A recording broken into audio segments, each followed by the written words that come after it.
there are concerns that those who expose corruption in the country are being targeted.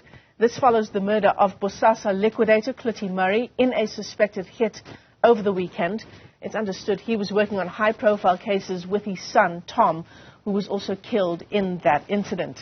So for more on the story, we're joined by Open Secrets. Its head of investigations, Marchant, joins us via our video link this morning. Michael, great to see you. Thanks for coming on. And I suppose that's the question, isn't it?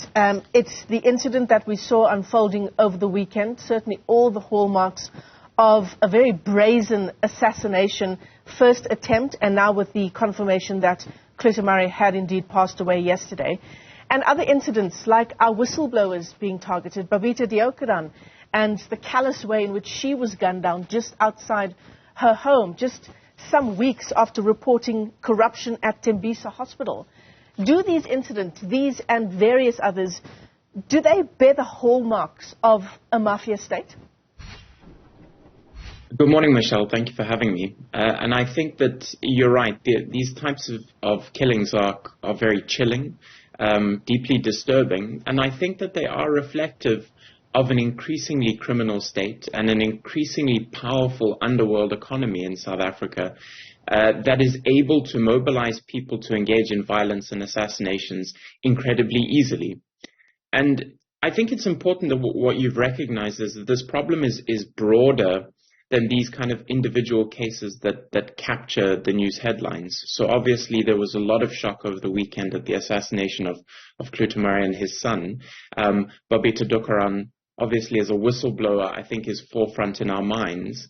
But the murder and assassination of activists across the country has been an escalating problem for many years. If you look at KwaZulu-Natal, for example, outside of the political violence within the ANC, there have been many assassinations of community leaders at Abahlali Basamjondolo. There have been threats against the lives of and assassinations of anti-mining activists in places like Xolobeni. And all of that reflects, I think, a criminal state. And also, again, just to return to the point, the disturbing ease with which those involved in organized criminality can organize a hit. And I suppose what it points to perhaps most starkly is the failure of law enforcement agencies. Indeed, I think it, again, like with so many problems in South Africa, it reflects a problem of impunity. And the fact is that those who are hired to carry out these killings, for one, but maybe even more importantly, the people pulling the strings at the top and paying for these things to get done, are often very comfortable that nothing will happen to them, that our law enforcement agencies lack the capacity, for one, to pursue criminal prosecutions, but also that they themselves are deeply compromised.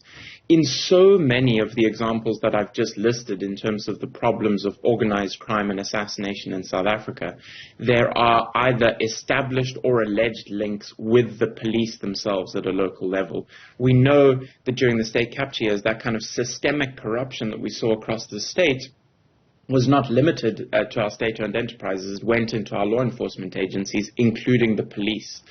And so what we don't see is we don't see a coordinated response by law enforcement at all, and we also see them very often involved. You talked about at the start of our interview of the chilling effect of these kinds of assassination-style hits being carried out. And that effect, Michael, surely will translate into future whistleblowers, people who have intricate knowledge of things that are happening at government level, on community activists, as you've just outlined, and from journalists, I suppose, as well. I think that there's little doubt that it has the risk of having that effect over time. And that's no doubt, why these types of organized networks engage in this type of conduct. That there is a feeling that if they can instill enough fear in communities, that in the long run, that they'll be able to get away with it. I think that on a slightly more positive note, I think what is encouraging is that despite those levels of violence, in the examples, for example, that I've mentioned, the Xolobeni community activists at Abahlali and other places, and also those involved in high kind of high-level efforts to pursue accountability within the state for state capture and with the investigative journalists have largely continued their work. And they've done so because they care about the work and it's deeply important. I think what all of those people and South Africans more broadly want to see at this point is the type of then political will from the state to recognize that something is deeply wrong and to actually take proactive steps to address it, to deal with the issues within law enforcement, to deal with the fundamental issues within our intelligence agencies, which were so repurposed during state capture that they no longer serve the purpose of addressing mafia-like organizations in South Africa. So I think that there's that will certainly within civil society, what we wanted to be matched by energy within our political leadership. Yeah, absolutely. And I suppose, that's the next question. Are we still paying the price for the kind of interference we saw under state capture, the interference in our intelligence agencies? Has that left us sort of open to this kind of domestic organized crime? Or, Michael, and I suppose this is the more horrifying scenario, are we well aware insofar as domestic intelligence? Is domestic intelligence well aware of what's happening in the underworld in South Africa and turning a blind eye? So I think, Michelle, there's no doubt that we are continuing to pay the price. One of the things that the Zondo Commission found and a range of investigations have found is that our domestic intelligence capacity in general was completely repurposed to protect the Zuma cabal and those engaged in state capture.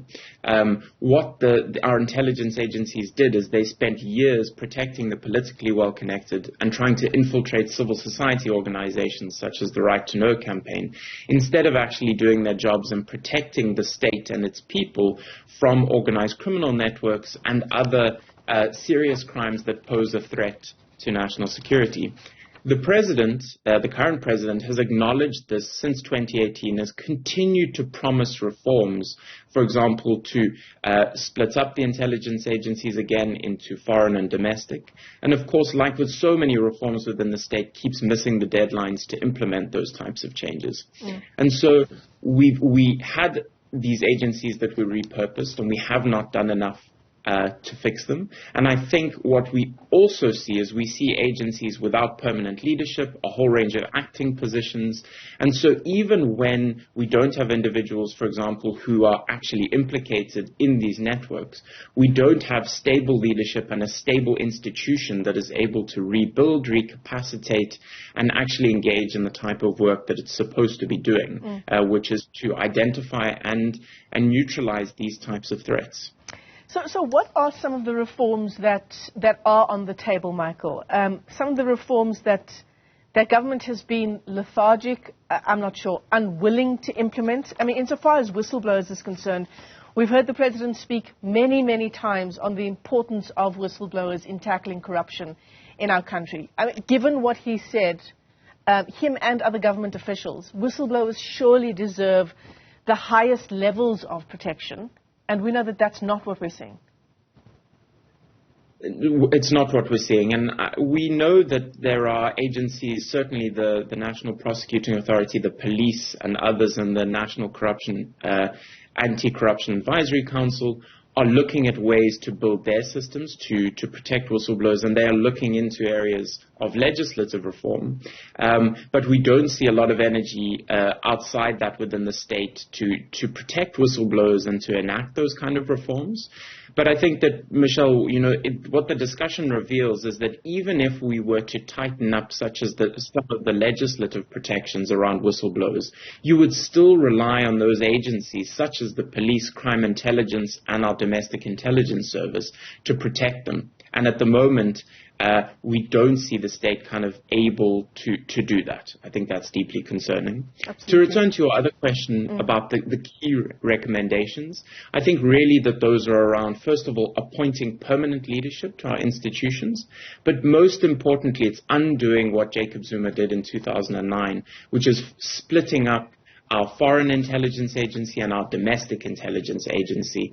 And for issues like this, of course, we would be relying on that intelligence agency focused on the domestic setting to be really undertaking this type of work to unravel organized criminal networks based in South Africa, and to coordinate with crime intelligence, the police and the MPA in order to pursue accountability and to break down those criminal networks. Yeah, the alternative is just too nightmarish to imagine.